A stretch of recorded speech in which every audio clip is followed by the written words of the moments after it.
Naoya Inoue versus Nonito Donaire 2. Drama in Saitama. Let's talk about the fight, as there really was no drama. Naoya Inoue ended this fight before it got to turn into one. You heard that right. In just 2 rounds, he thoroughly outboxed and dispatched. Severely hurt Nonito. He hurt him and dropped him at the end of the first round. He hurt him and dropped him again in the second, and finished him off a very short left hook inside. In the pocket. Nonito Donaire tried his best to stay on his feet after having been hurt several times. He was staggered by a very short left hook in the second round, and Naoya Inoue knew he's got power in both hands. He can hurt you with the right, he can hurt you with the left. It's a two-handed fighter, a two-handed puncher with speed and precision. He had his man hurt, but he didn't jump all over it. He didn't go into a frenzy, swinging for the fences, wasting punches. Still very methodical, very precise, picking his punches, picking his shots as he rained blows down upon a very hurt Nonito Donaire, who tried valiantly to stay on his feet and stay in the fight, but it was past him. It was a far cry from the first fight. No, that's right. The first fight was a knockdown, drag-out brawl where both men hurt each other, landing several power shots throughout the course of the 12-round contest. This one only lasted 2. And listen, Nonito Donaire, for what it's worth, he's been looking dominant ever since that first fight with Naoya Inoue. If you've been following him, his fight, his dominant knockout victory over Nordinu Bali, his initial defense of that newly obtained WBC title against unbeaten Raymark Gaballo. He splattered 2 unbeaten guys. He splattered an unbeaten champion and an unbeaten up-and-comer. Being honest with you, I would have picked him to splatter the only other champion at this weight, WBO champion Paul Butler, had they fought. Nonito Donaire, ahead of this fight, was proven to still be a world-class fighter, a world-class bantamweight. But against Naoya Inoue, second time out, we saw in the first fight that they both packed enough punch to hurt each other. This time, speed was the difference. Speed and precision. Demon speed. Surgical. Naoya Inoue is a characteristically methodical fighter, precise puncher, picking his punches as he had the guy hurt as to not waste them, ensuring that whatever he lands does optimal damage. Inflicts optimal damage. He got Nonito Donaire out of there fast, and I gather that he drew experience from the first fight. At minimum, he knew not to take Nonito Donaire or his power lightly, that he may be an aging fighter. And an aging champion, but he ain't nothing to play with. Not unless you're Naoya Inoue. Pound-for-pound fighter, unified champion Naoya Inoue, as only he could do this to Nonito Donaire. Nordinu Bali couldn't do it, neither could Raymark Gaballo, and I'd wager that Paul Butler, he'd have no luck with today's Nonito Donaire either. And with that, Naoya Inoue's dominant knockout victory over Nonito Donaire, he's just one belt away from becoming this division's undisputed champion. For a perspective, you literally had people arguing about how Gervonta Davis, who needed 12 rounds to dispatch an over-the-hill, one-legged Yurioriki Gamboa who was so clearly past it, and at this point is just cannon fodder. He wasn't a champion like Nonito's a champion. Gervonta Davis, who needed 6 rounds for Rolly Romero, let an unheralded guy in Isaac Cruz go the distance with him. For a perspective, many of Inoue's critics here stateside, they're really high on a guy like Gervonta Davis, and Gervonta Davis ain't finishing guys the same way that Naoya Inoue is finishing guys. And he's not just finishing any old guy, no, he's finishing Hall of Famers and champions, and doing it in sensational fashion. For a perspective, these are the guys that try to argue against Naoya Inoue's pound-for-pound status. But you tell me how much sense those arguments actually make. You're critical of a 3-division, unified, lineal, and Ring Magazine champion. But you're high on Gervonta Davis for knocking off guys like Rolly Romero, Mario Barrios. You see him go 12 rounds with a one-legged, over-the-hill Yurioriki Gamboa, and your soul can't be rationalized, and it cannot be reconciled. Naoya Inoue is definitely one of the best fighters in the world. I think that goes without saying. If it were easy to become a bona fide, full-fledged, 3-division champion, Gervonta Davis would have done it by now, because him and Naoya Inoue, well, they're practically the same age. Gervonta Davis is 27, going on 28 years old, whereas Naoya Inoue, he's 29. And he is just one belt away from becoming this division's undisputed champion. Post-fight, Naoya Inoue declared that he wants to become this division's undisputed bantamweight world champion.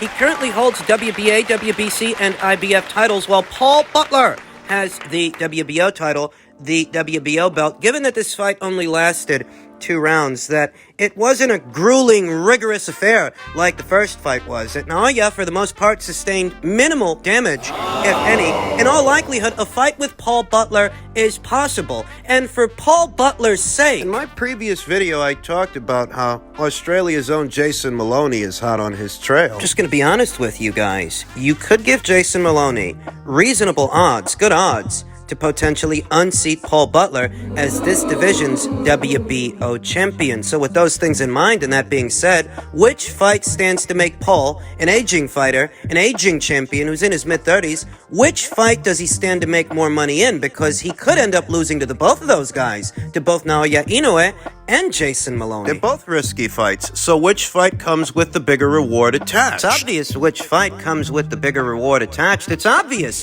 which fight really is the bigger fight. The Inoue fight, the undisputed bantamweight title fight between the last 2 remaining champions at this weight. So if you're Paul Butler, you want to get on that, in a jiffy, before Jason Maloney. Before Jason Maloney gets up with his buddies and they squeeze the WBO to order the fight. So an article published stating that Jason Maloney, Bob Arum, and the people over there at Top Rank, they intend to get Jason a title fight. And he's already been beaten by Naoya Inoue. It's Paul Butler that he has in his crosshairs. But there is time. There still is time for Paul and his people to work on that Naoya Inoue fight. Because I reiterate, this wasn't a punishing fight for Naoya Inoue, a physically taxing fight where he sustained a lot of damage. He could very well get back out there before this year is out. They need to negotiate this fight before an order from the WBO comes down ordering Paul to fight Jason. That's what they need to do. You're not going to make losing to Jason Maloney, which you could make unifying with Naoya Inoue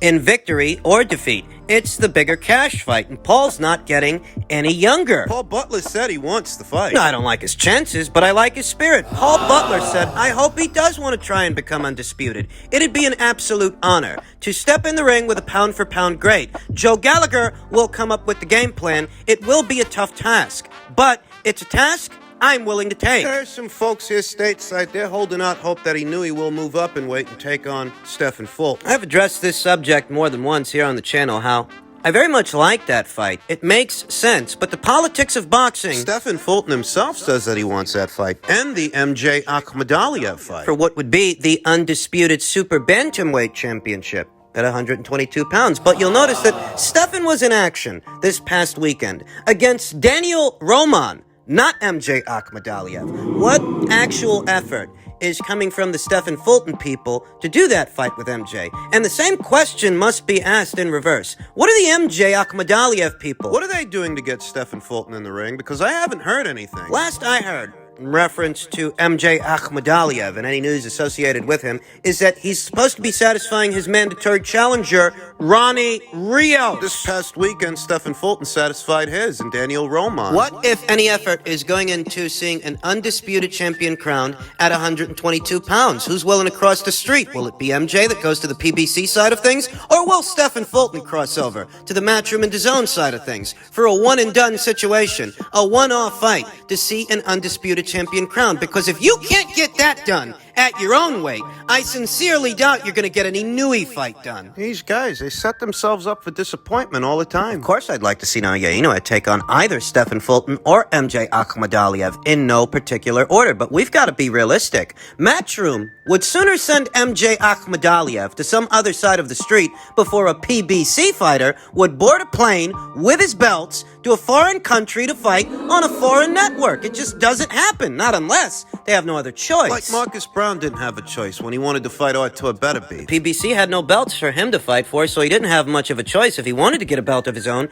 he had to cross the street. With Stephen Fulton, an unbeaten unified champion, as much as I'd like to see him fight Naoya Inoue, I'm not expecting the PBC to send one of their unbeaten champions to another platform. I'm not talking about sending Felix Diaz over there to fight Terrence Crawford on the Top Rank. top-ranked side of things. We're not talking about sending Marcus Brown to Canada to take on Artur Beterbiev. We're talking about one of their prized stallions, one of their unbeaten unified champions. And I don't think the PBC is just going to loan him out to Top Rank for a one-and-done fight. They don't do that with their belt holders, their champions. Not that it matters anyway, because it seems to be Naoya Inoue and Paul Butler's intention to unify with each other. And because this wasn't a punishing fight where Naoya Inoue took a lot of damage, got hit quite a bit, because this wasn't that kind of fight, it's conceivable that they could start working on this fight in the very near future to see it done before this year closes out. You know what I think Stephen Fulton should do? I think he should get MJ in the ring before Naoya moves up. And the same is true in reverse. If it is their intention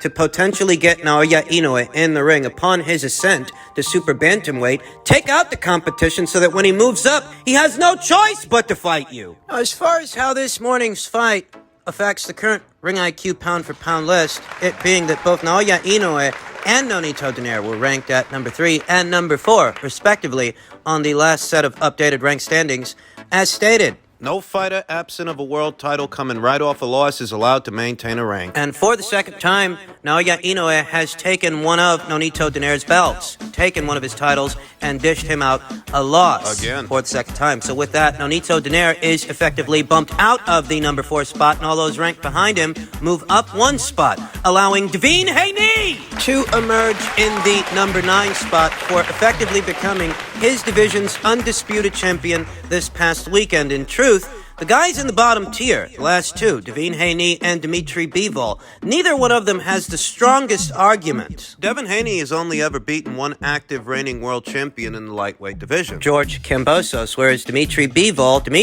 he has yet to pry a belt away from an active reigning world champion. Most people don't remember that he didn't beat a champion in order to be a champion. He was elevated to that position after Andre Ward retired and Badu Jack vacated his version of the WBA title. That allowed Dimitri Bivol to become this division's full-fledged WBA champion several years ago. But as it stands, he hasn't taken a belt away from a champion yet, and he has yet to unify. Whereas Devin, he's not just the champion. He beat the only other world champion in the lightweight division, took all his belts, and effectively became the authority at 135 pounds. There's only one active reigning world champion in the lightweight division, and that's Devine Haney, who's several years younger than Dimitri Bivol, albeit more accomplished. There's a large American presence in the updated Ring IQ pound-for-pound rank standings. There may yet be another American champion ranked on the list, depending on what happens